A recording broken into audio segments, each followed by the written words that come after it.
Olá! Sem dúvida nenhuma, um dos temas de maior destaque na atualidade é o tema de recursos humanos.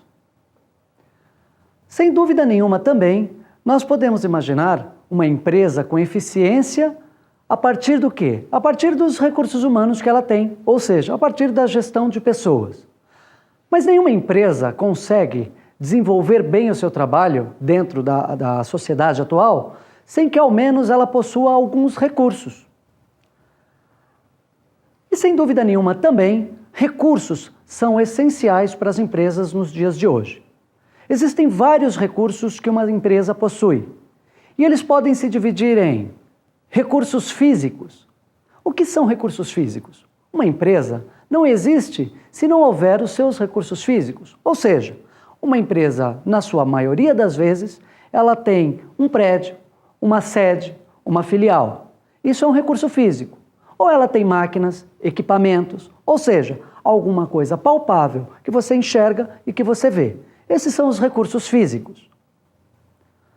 Mas também, uma empresa não consegue viver sem os seus recursos financeiros, por exemplo. Isso quer dizer o seguinte: para eu iniciar uma empresa, para eu abrir uma empresa, eu preciso de uma sociedade. No mínimo, eu preciso de uma outra pessoa junto comigo que abra esta empresa. E a primeira questão é: qual é o capital desta empresa? Qual é o dinheiro que eu vou colocar nessa empresa para ela começar as suas atividades? E como eu vou ao longo do tempo, multiplicar esse dinheiro? Esse é o recurso financeiro. E, finalmente, tudo isso só é possível, e só seria possível, se eu tivesse um outro recurso.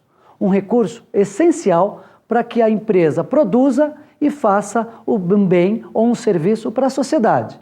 O recurso humano, as pessoas. Então, cabe a nós respondermos a algumas perguntas. De onde nasceu o termo recursos humanos? Quais foram as suas principais influências? E quais as áreas da administração que influenciaram o tema RH?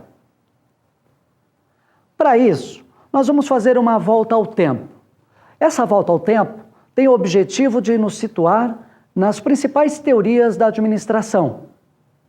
Vamos voltar às raízes que deram origem aos termos da administração, aos principais conceitos da administração e a evolução que se deu até chegar aos dias atuais. E vamos tentar fazer uma vinculação entre esses temas da administração e os conceitos de RH dos dias atuais. Nem sempre, por exemplo, foi assim como é hoje. Hoje nós temos as empresas, e na maioria delas, muito preocupadas com a área de recursos humanos ou principalmente com as pessoas. Mas, se nós voltarmos um pouco no tempo, nós vamos encontrar algo muito diferente. Muitas empresas viveram na época da Revolução Industrial. Aliás, hoje, na atualidade, nós temos muitas empresas que ainda, quer sim, quer não, vivem na era da Revolução Industrial, na era das indústrias. Por quê? Porque elas olham muito mais para a produção, para a sua produtividade, para os seus resultados, do que para as pessoas. E nós sabemos que muitas vezes o que viabiliza os melhores resultados para as empresas são exatamente as pessoas. Introdução às escolas da administração. A primeira teoria que nós veremos agora é a teoria da Escola da Administração Científica. A época era muito propícia, era a era da Revolução Industrial, onde as empresas precisavam, sem dúvida nenhuma, aumentar muito rapidamente a sua produção e aumentar a sua produtividade. A demanda era enorme naquela época.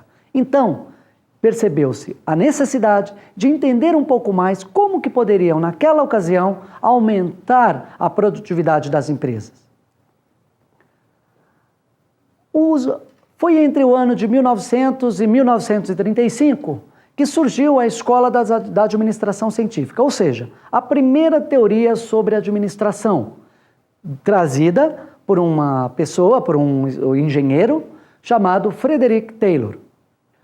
A rapidez com que as coisas aconteciam naquela época remeteram, então, à necessidade, também muito rápida, de se encontrar um meio termo entre a produção e as demandas que o mercado oferecia naquela ocasião.